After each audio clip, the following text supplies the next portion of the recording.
Good evening, and welcome to another edition of At the Cross. I'm Pastor Chris Ryan here at St. Mark Lutheran Church in Ohio, just east of Cleveland. And as we have done in the past, we're actually not going to do this week, but as we've done in the past, we have looked at scripture from the previous Sunday, one of the readings that we had in our worship service, and we explored it, right? We looked at how we could apply that reading to the world we live in or our lives that we are experiencing, I guess, today. Now, over the last several weeks, we've really kind of taken just a slight shift. We started to use technology, specifically artificial intelligence, to help us with this with this task, looking at how and exploring how Scripture can apply to us today. And there was a comment last week asking about some more information concerning AI, and specifically how we use it safely and how we can use it effectively. And so I thought that tonight we would do exactly that. What I have done is I've put together just a set of slides that will kind of help us explore what artificial intelligence is, maybe even what it is not. And then we'll end with how we might, some of the, I guess, some of the things to consider, I guess, as we use it. So we're not going to actually look at scripture today. I don't know if we would have time for that. And so I haven't prepared anything, but we will definitely do that next week. So without further ado, let's talk a little bit about what AI is. And I'd like to start with really looking at maybe a roadmap, a journey of where AI is going. That'll help us, I think, set the stage for one, where we're at, and also then through that talk about a little bit more deeply what it is, um, and then again, of course, how we're going to use it. So let me bring that up.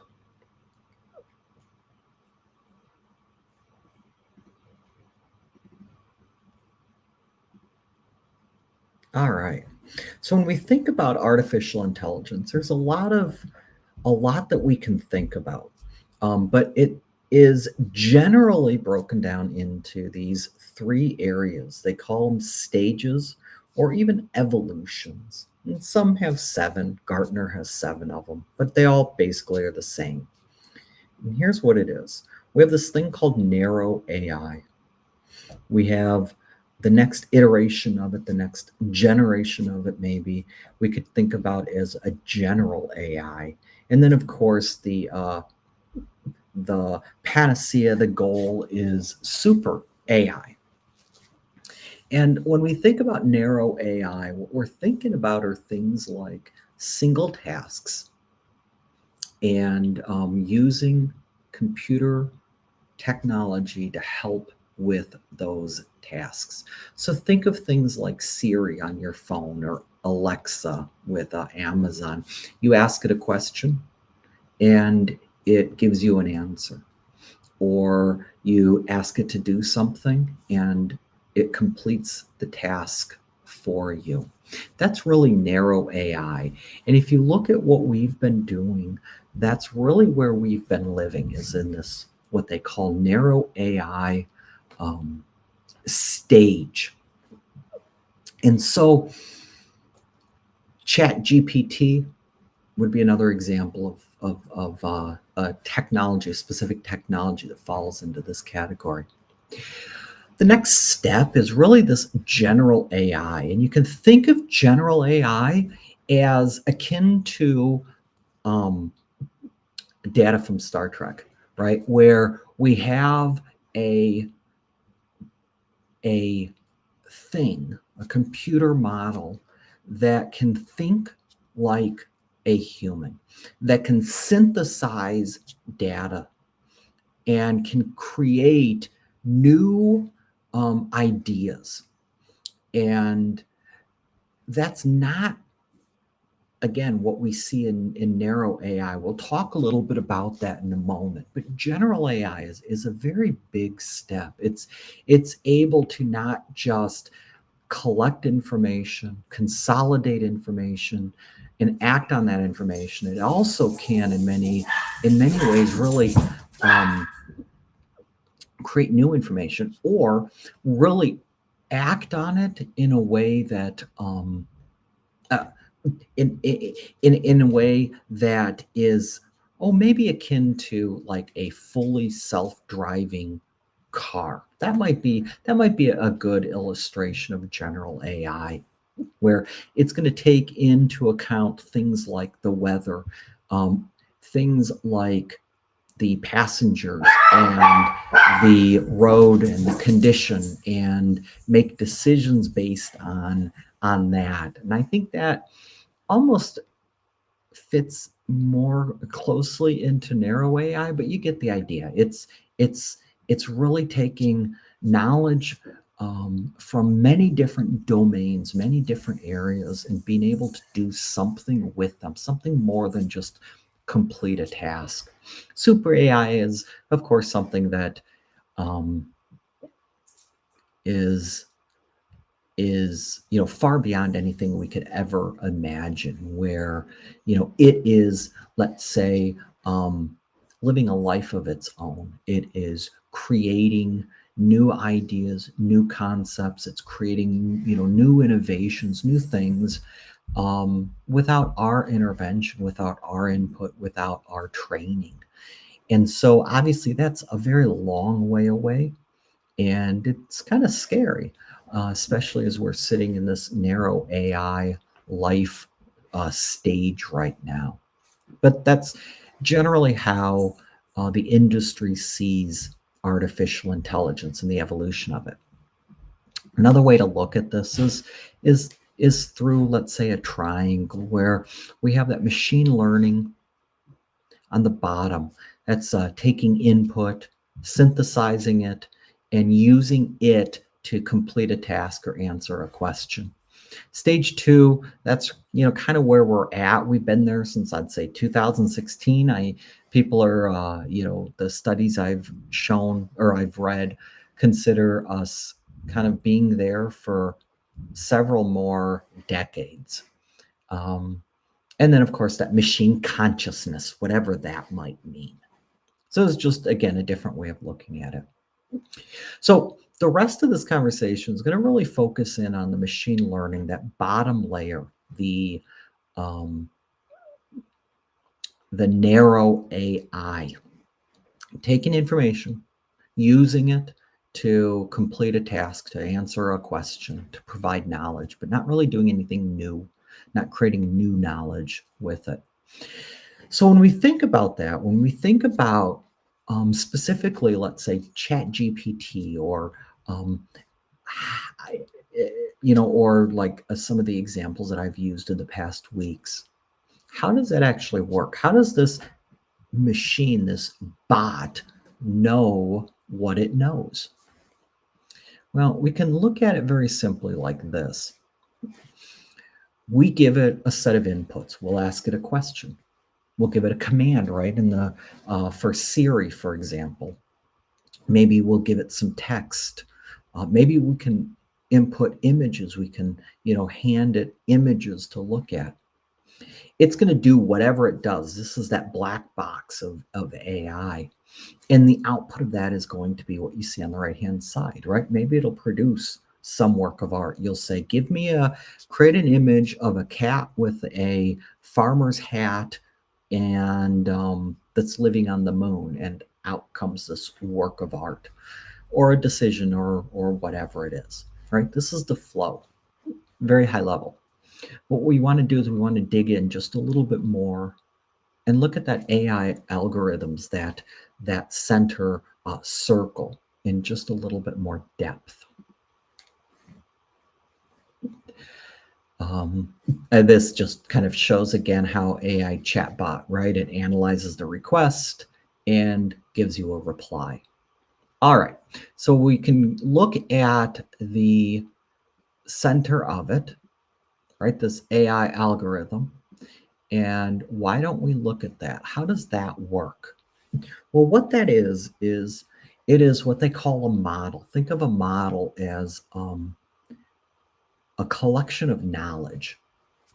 Now, that collection of knowledge had to be created. It had to be the AI model had to be taught. Okay, the computer system had to be taught.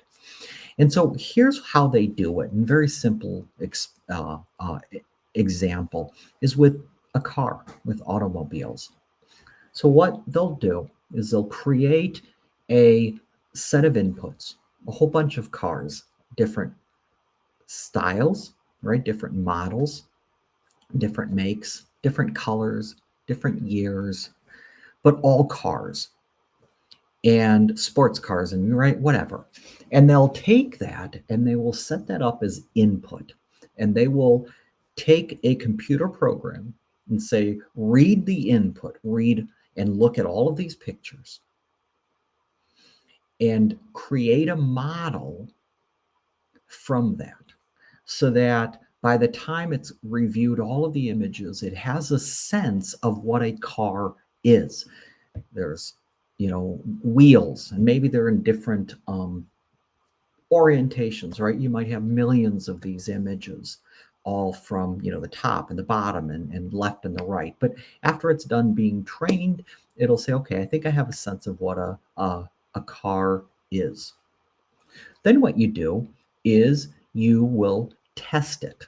And here's how you test it. They'll take an image of a car, maybe an image this model has not been has not seen, an image that has not been used as an input. Excuse me. And so it'll place that in and say, is this a car? The model will review that file, that image, and based on everything that it knows, all of the input that it had before, it will give some level of confidence that it is a car or is not a car. And typically these things, you'll see them come out in percentages, 0.5, 0.932, confidence that it is a car or it is not a car. And really, that's how it works. They train the model by giving it true inputs. And then they test the model by giving it true or false inputs and letting the model decide, if this is a car or if it is not a car. Now, again, this is a very simple example. We could also give it multiple inputs. We could give it cars and dogs and houses and cats and let it learn what each of those things are. And so then when we give it a input of give it a picture, maybe we'll give it a picture of a car in front of a house and there's a cat sitting in a window. And it can now look at that input, that new picture, and say, aha, I recognize that there is a car in here. And I recognize that it's red and it's probably a Ford. And I recognize this is a house and I see a cat. So that's how it does it. So the inputs don't have to just be like just one item, like a car. We can train these models on many different inputs. Now, ChatGPT, I think, is trained on something like in the order of a billion or more than that inputs. Massive amount. And that's why it costs literally billions of dollars to create that model, because it's taking all of these kinds of inputs and then processing them and learning what they are. And then again, what comes out of it is this model that's trained on recognizing cars or cats or houses or all of those things. In the case of ChatGPT, it's trained on understanding billions of input types. So that's how it works. We can look at it a little bit more. Let's start walking towards the model that we use, right? And how we use a model to look at scripture and to help us understand scripture. So to do that, let's look at a different model. This time, instead of looking at cars or cats, we're looking at books or knowledge.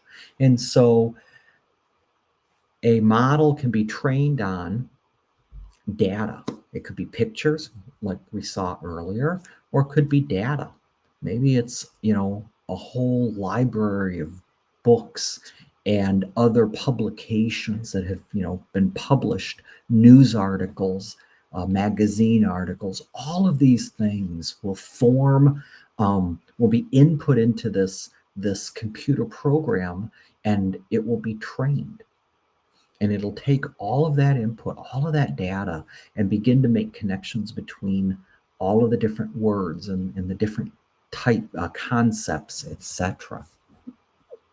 And so now what we have is this model, and this is, again, very simplistic, but this is how ChatGPT or any of the other AI bots, AI models, this is how they're trained on data. And so what we need to do is we then, as we start to, as it starts to collect this information, of course, it collects it, and we see that it's collecting information and data from, let's say, Catholic resources, Protestant and evangelical resources, right? There's information about discipleship. It's pulling in articles about discipleship and making connections between that data and the data it has collected and processed around Catholicism or whatever, and it's starting to understand that this doctrinal work, this work on discipleship, is really aligned more to Catholicism, and this one over here is really aligned more to, let's say, Lutheranism, and specifically the LCMS. And so it's starting to make these connections from the data between all of these different wells of knowledge. And so as you see in the weeks past, when I start a session in a conversation with an AI model, I always like to limit that pool that it's drawing from. And so you'll see that I'll typically say, give me or focus on just LCMS doctrine and theology. And so what it does is then it starts to ignore anything that is not related to LCMS. It will start to ignore the Catholicism or the Catholic doctrine, the Pentecostal, etc.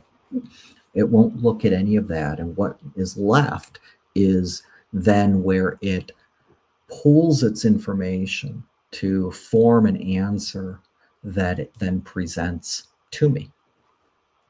So I hope that this gives you a general sense of how AI works. Again, very broad strokes, but there is a ton of information out on the web that will go into this in far more detail than you have time to even watch. There's a ton of material out there. So if this sparks your interest, know that there's an easy way of getting information. In fact, you can ask your favorite AI model how AI works, and it will be more than happy to supply you with information. All right, the very last thing I'd like to do is look at some ways of using AI safely. And you can see here, these are pretty obvious. You'll see that they are probably very general, something that you could use when you're thinking about email. when you're thinking about any kind of online financial transaction, right? You want to ensure that you're doing so safely. Ensure that you're not reusing passwords that you use for other accounts when you're making accounts on these these websites. Definitely want to protect privacy. You do not want to enter anything of personal nature into these uh, text boxes. You don't want to give a model your social security number, your home address, anything like that, because what's going to happen is the model is going to use that to continue learning. And so now that information becomes part of its knowledge base, and you just don't want that. So protect your privacy. It's very important. Of course, you need to check the reliability and beware of bias. I'm going to talk about both of those together. As you saw with our request last week, we looked at, I think it was last week, we looked at asking the model to give us a prayer.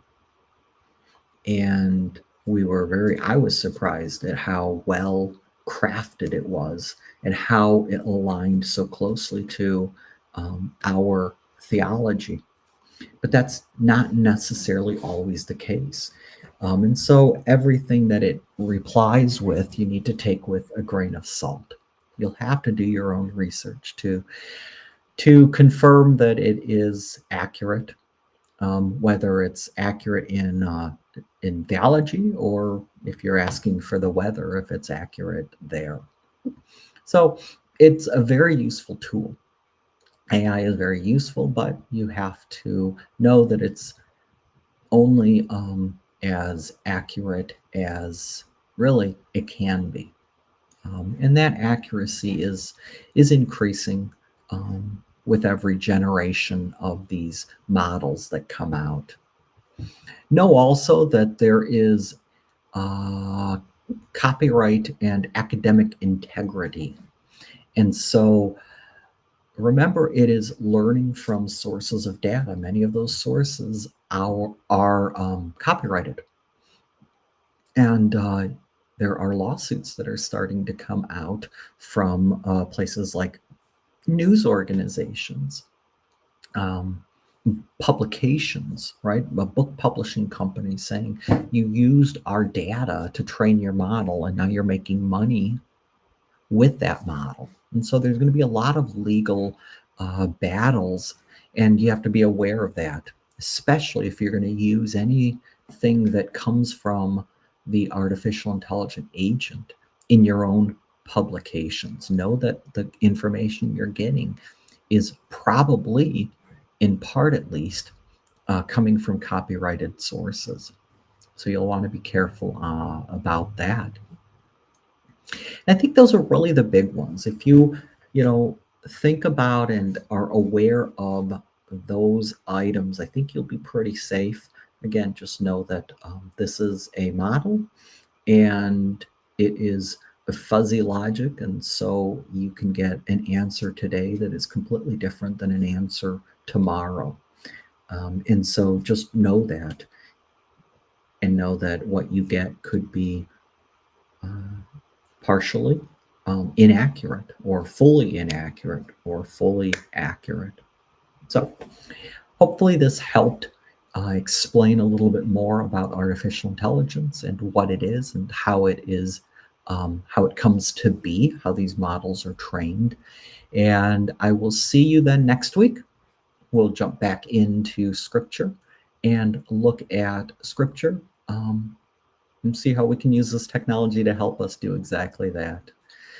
So I hope you have enjoyed this session. I hope it was helpful to you, and have a blessed week.